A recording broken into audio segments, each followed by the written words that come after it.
ನಮ್ ಸುದ್ದಿ 7 ವೀಕ್ಷಕರಿಗೆಲ್ಲರಿಗೂ ನನ್ನ ನಮಸ್ಕಾರಗಳು.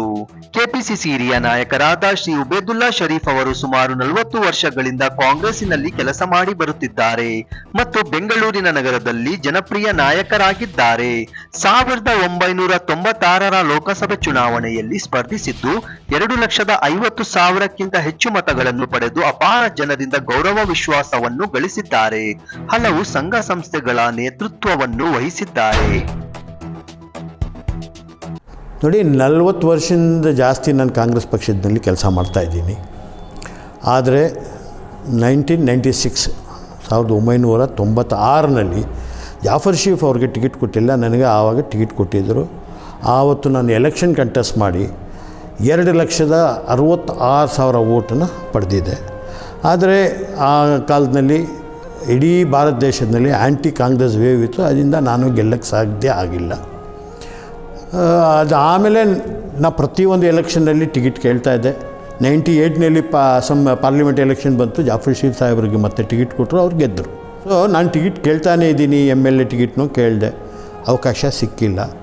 ಇದು ಮತ್ತು ಈ ಸರಿ ನಾನು ಭಾಳ ಸೀರಿಯಸ್ ಆಗಿ ಕಾಂಗ್ರೆಸ್ ಹೈಕಮಾಂಡಿಂದ ಪ್ರಾರ್ಥನೆ ಮಾಡ್ತಾಯಿದ್ದೀನಿ, ಕೇಳ್ಕೊಳ್ತಾ ಇದ್ದೀನಿ, ನನಗೆ ಈ ಸರಿ ಅವಕಾಶ ಕೊಡಿ, ಬ್ಯಾಂಗ್ಳೂರು ಸೆಂಟ್ರಲಿಂದ ನಾನು ಗೆದ್ದು ಬರ್ತೀನಿ ಅಂತ ನಾನು ಕೇಳ್ತಾ ಇದ್ದೀನಿ. ನನಗೆ ಆಸೆ, ನನಗೆ ಒಂದು ಉಮ್ಮೀದಿದೆ, ನನಗೆ ಟಿಕೆಟ್ ಕಾಂಗ್ರೆಸ್ ಪಕ್ಷ ಹೈಕಮಾಂಡ್ ನನ್ನ ಪರವಾಗಿ ತೀರ್ಮಾನ ಮಾಡ್ಬೋದು ಅಂತ. ನಾನು ಎಲ್ಲ ಲೀಡರ್ಸ್ನ ಭೇಟಿ ಮಾಡ್ತಾಯಿದ್ದೀನಿ, ಎಲ್ರಿಗೂ ಕೇಳ್ಕೊಳ್ತಾ ಇದ್ದೀನಿ, ಸರ್ ನಾನು ಗ್ರೌಂಡ್ ವರ್ಕ್ ಮಾಡ್ತಾಯಿದ್ದೀನಿ, ನನಗೆ ಒಂದು ಅವಕಾಶ ಕೊಡಿ ಅಂತ.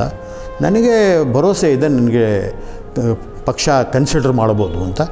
ಅಥವಾ ಹೈಕಮಾಂಡ್ ಕಾಂಗ್ರೆಸ್ ಪಕ್ಷ ಏನು ತೀರ್ಮಾನ ತೊಗೊಂಡ್ರೂ ನಾನು ಅದಕ್ಕೆ ಭದ್ರವಾಗಿದ್ದೀನಿ. ನನ್ನ ಪರವಾಗಿ ಕೇಳ್ತಾ ಇರ್ಬೋದು, ನನ್ನ ಫಾಲೋವರ್ಸ್ ಇರ್ಬೋದು, ನನ್ನ ಹಿತೈಷಿಗಳು ಇರ್ಬೋದು, ಅವರು ನನ್ನ ಪರವಾಗಿ ಹೋಗಿ ಲೀಡರ್ಸ್ನ ನನ್ನ ಟಿಕೆಟ್ ಕೊಡಿ ಅಂತ ಕೇಳ್ತಾ ಇರ್ಬೋದು. ಅದರಲ್ಲಿ ಏನೂ ತಪ್ಪಿಲ್ಲ. ನೋಡಿ, ನನಗೆ ಗೊತ್ತಿರೋಂಗೆ 1972ಇಂದ ಬೆಂಗಳೂರಿನಲ್ಲಿ ಒಬ್ಬರು ಜಾಫರ್ ಶರೀಫ್ಗೆ ಟಿಕೆಟ್ ಕೊಡ್ತಾಯಿದ್ರು, MP ಗೆ. ಜಾಫರ್ ಶರೀಫ್ ಸಾಹೇಬರು ಯಾವತ್ತೂ ಗೆದ್ದು ಬರ್ತಾಯಿದ್ರು ಬೆಂಗಳೂರು ನಾರ್ತಿಂದ. ಸೊ ಬೆಂಗಳೂರಿಂದ ಒಂದು ಟಿಕೆಟ್ಟು ಮುಸ್ಲಿಮ್ಗೆ ಅಂತ ಇತ್ತು. ನಮ್ಮ ಪಾಪ್ಯುಲೇಷನ್ ಇದೆ ಮೈನಾರಿಟೀಸು, ಅದರಿಂದ ಬೆಂಗಳೂರು ಸೆಂಟ್ರಲ್ ಹೋದ್ಸರಿ 14 ಮತ್ತು 19ನಲ್ಲಿ ನಮಗೆ ಮುಸ್ಲಿಂ ಕ್ಯಾಂಡಿಡೇಟ್ನ ಕೊಟ್ಟಿದ್ದಾರೆ. ಈ ಸರಿನೂ ಕೊಡ್ತಾರೆ ಅಂತ ನಮಗೆ ಒಂದು ನಂಬಿಕೆ ಇದೆ. ನೋಡಿ, NA ಹಾರಿಸ್ ಅವರು ಕಂಟೆಸ್ಟ್ ಮಾಡಿದ್ರೆ ಅಥವಾ ಅವ್ರ ಮಗ ಕಂಟೆಸ್ಟ್ ಮಾಡಿದ್ರೆ, ಪಾರ್ಟಿ ಅವ್ರಿಗೆ ಟಿಕೆಟ್ ಕೊಟ್ಟರೆ ಅಥವಾ ಬೇರೆ ಯಾರಾವುದು MLA ಕೊಟ್ಟರೆ ನನಗೇನು ಅಬ್ಜೆಕ್ಷನ್ ಅದ್ರ ಬಗ್ಗೆ ಇಲ್ಲ, ಅವ್ರು ಟಿಕೆಟ್ ಕೊಡ್ಬೋದು.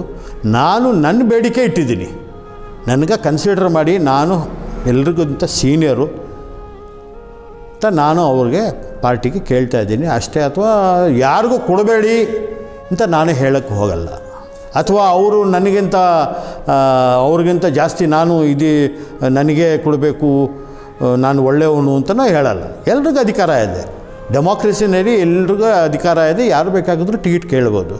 ಪಾರ್ಟಿ ಏನು ತೀರ್ಮಾನ ಮಾಡ್ತದೆ ಆ ತೀರ್ಮಾನಕ್ಕೆ ನಾವೆಲ್ಲ ಭದ್ರವಾಗಿದ್ದೀವಿ. ನಾನು ಎಲ್ಲ MLAಸು ಮತ್ತು ನಮ್ಮ block president, DCC president, ward presidents, ನಮ್ಮ ವರ್ಕರ್ಸ್, ಅವ್ರ ಜೊತೆಗೆ ನಾವು ಹೋಗ್ಬೇಕಾಗುತ್ತೆ. ಯಾರೋ ಒಬ್ಬರು ಬಂದು ಸೇರಿ ಕೆಲಸ ಮಾಡೋಕ್ಕೆ ಸಾಧ್ಯನೇ ಇಲ್ಲ. ಎಲ್ಲ ಪಾರ್ಟಿ ನಮ್ಮ ಪಕ್ಷ ಇದೆ, ನಮ್ಮ ಗ್ರೌಂಡ್ನಲ್ಲಿ ವರ್ಕ್ ಮಾಡೋರು ನಮ್ಮ ವರ್ಕರ್ಸ್ ಇದ್ದಾರೆ, ಅವ್ರ ಸಹಾಯ ಇದಿಲ್ಲ ಅಂದರೆ ನಾವು ಕೆಲಸ ಮಾಡೋಕ್ಕೆ ಅಥವಾ ಎಲೆಕ್ಷನ್ ಮಾಡೋಕ್ಕೆ ಸಾಧ್ಯನೇ ಇಲ್ಲ. ಆದರೆ ನಾನು ಎಲ್ಲ ಬ್ಲಾಕ್ ಪ್ರೆಸಿಡೆಂಟ್ಸ್ನೂ ಕಾಂಟ್ಯಾಕ್ಟ್ ಮಾಡಿದ್ದೀನಿ, ಎಲ್ಲರಿಗೂ ಕೇಳ್ಕೊಂಡಿದ್ದೀನಿ, ಎಲ್ಲ ಡಿಸ್ಟ್ರಿಕ್ಟ್ ಪ್ರೆಸಿಡೆಂಟು ಕೇಳ್ಕೊಂಡಿದ್ದೀನಿ, MLAಸ್ಗೂ ಕೇಳ್ತಾ ಇದ್ದೀನಿ. ಅದೇ ಥರ ಪಾರ್ಟಿನಲ್ಲಿ ಎಲ್ಲ ಲೀಡರ್ಸ್ಗೂ ಕೇಳ್ತಾ ಇದ್ದೀನಿ, ನನಗೊಂದು ಅವಕಾಶ ಮಾಡಿಕೊಡಿ, ನಾನು ಎಲೆಕ್ಷನ್ ಕಂಟೆಸ್ಟ್ ಮಾಡ್ತೀನಿ ಅಂತ. ಆದರೆ ಎಲೆಕ್ಷನ್ ನಮ್ಮ ಪಕ್ಷ ಏನು ತೀರ್ಮಾನ ಮಾಡ್ತದೋ ಅದಕ್ಕೆ ನಾವು ಭದ್ರ ಇದ್ದೀವಿ. ಸರ್, ನಿಮ್ಮ ಫಾಲೋವರ್ಸ್ ಆಗಿರಲಿ ಮತ್ತು ಜನತೆ ಆಗಿರಲಿ, ಅವ್ರಿಗೊಂದು ಕ್ಯೂರಿಯಾಸಿಟಿ, ಅಕಸ್ಮಾತ್ ನೀವು MPಯಲ್ಲಿ ನೀವು ಸೆಲೆಕ್ಷನ್ ಆಗಿ ಗೆದ್ದರೆ ನೀವು ಮೊದಲ ಬದಲಾವಣೆ ಏನು ತರ್ತೀರಾ ಸರ್? ನೋಡಿ, ಈ ಕಾನ್ಸ್ಟಿಟ್ಯೂನ್ಸಿನಲ್ಲಿ ಸಾಕಷ್ಟು ಸಮಸ್ಯೆಗಳು ಇದೆ. ಬ್ಯಾಂಗ್ಳೂರು ಸೆಂಟ್ರಲ್ನಲ್ಲಿ ಕುಡಿಯೋ ನೀರು ಸಮಸ್ಯೆ ಇದೆ, ಒಂದೊಂದು ಕ್ಷೇತ್ರದಲ್ಲಿ ಒಂದೊಂದು ಥರ ಸಮಸ್ಯೆ ಇದೆ, ಸ್ಕೂಲ್ಸ್ ಇದೆ, ಸ್ಕೂಲ್ ಇನ್ಫ್ರಾಸ್ಟ್ರಕ್ಚರ್ ಸರಿಗಿಲ್ಲ, ಎಜುಕೇಷನ್ ನಮ್ಮ ಮಕ್ಕಳಿಗೆ ಒಳ್ಳೆ ಎಜುಕೇಷನ್ ಕೊಡಬೇಕಾಗ್ತದೆ. ಮತ್ತು ಲೇಕ್ಸ್ ಇದೆ, ಲೇಕ್ ಡೆವಲಪ್ಮೆಂಟ್ ಮಾಡಬೇಕಾಗಿದೆ, ಇನ್ಫ್ರಾಸ್ಟ್ರಕ್ಚರ್ ಡೆವಲಪ್ಮೆಂಟ್ ಮಾಡಬೇಕಾಗಿದೆ. ಸೆಂಟ್ರಲ್ ಗೌರ್ಮೆಂಟಿಂದ ಬರೋ ನಮಗೆ ಗ್ರ್ಯಾಂಟ್ಸು ಎಷ್ಟೋ ಇದೆ, ಅದು ಬರ್ತಾಯಿಲ್ಲ. ಮುಖ್ಯವಾಗಿ ಇನ್ಫ್ರಾಸ್ಟ್ರಕ್ಚರ್ ಸಾಕಷ್ಟು ಡೆವಲಪ್ ಆಗಬೇಕು. ಇಲ್ಲ ಅದನ್ನೇ ಇದೆ, ನಮ್ಮ ಯುವಕರಿಗೆ ಒಂದು ಅವ್ರಿಗೆ ತರಬೇತಿ ಕೊಡಬೇಕು, ಒಂದು ಅವೇರ್ನೆಸ್ ತರಬೇಕು. ನಾನು ಮೊನ್ನೆನೇ ನಾವು ಒಂದು ಸೀನಿಯರ್ ಪೊಲೀಸ್ ಆಫೀಸರ್ ಹತ್ರ ಮಾತಾಡ್ತಾ ಇದ್ದೆ, ನಮ್ಮ ಕೆಲವು ಏರಿಯಾನಲ್ಲಿ ಡ್ರಗ್ಸ್ ಸಮಸ್ಯೆ ಜಾಸ್ತಿ ಆಗಿದೆ ಅಂತ. ಅವ್ರು ಹೇಳಿದ್ರು, ಸರ್ ನೀವು ಏನು ಹೇಳ್ತೀರ ನಾವು ಮಾಡೋಕ್ಕೆ ತಯಾರಾಗಿದ್ದೀವಿ ಅಂತ. ನಮ್ಮ ಪೊಲೀಸ್ ಆಫೀಸರ್ನೂ ಅದ್ರ ಬಗ್ಗೆ ಈಗ ಸ್ವಲ್ಪ ಗಮನ ತಗೊಳ್ಳಿದ್ದಾರೆ.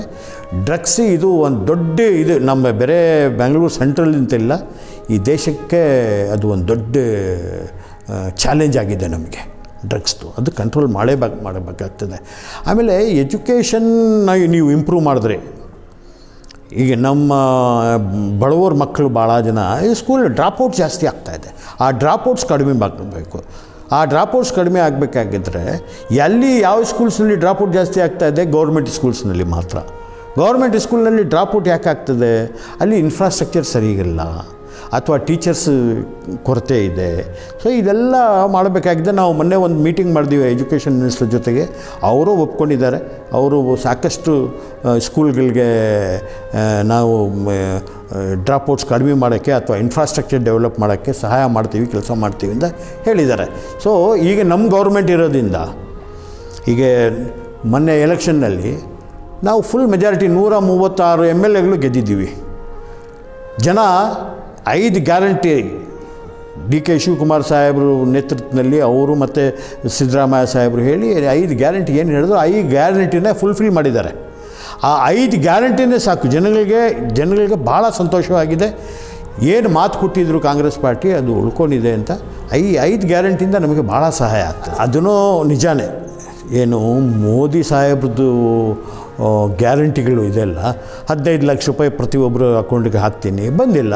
ಜನಗಳಿಗೆ ಮೋದಿಯವರ ಮೇಲೆ ನಂಬಿಕೆ ಇಲ್ಲ. ಅವ್ರ ಮಾತು ಎತ್ತರ ಏನು, ಅವ್ರ ದ್ವೇಷ, ಅವರು ಒಂದು ಕಮ್ಯುನಲ್ ಇದು ಮಾಡೋದು, ಜನ ಅದರಿಂದ ಬೇಸರ ಆಗಿದ್ದಾರೆ.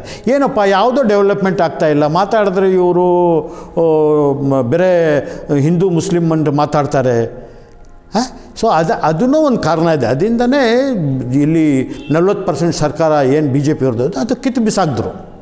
ಹೀಗೆ ಒಳ್ಳೆ ಸರ್ಕಾರ ಬಂದಿದೆ, ಜನಗಳಿಗೆ ಬಂದು ನಮ್ಮ ಸಿದ್ದರಾಮಯ್ಯ ಸಾಹೇಬರು ಮತ್ತು ಡಿ ಕೆ ಶಿವಕುಮಾರ್ ಅವ್ರ ಮೇಲೆ ನಂಬಿಕೆ ಇದೆ. ಅದರಿಂದ ವೋಟ್ ಕೊಟ್ಟರು ನಮಗೆ.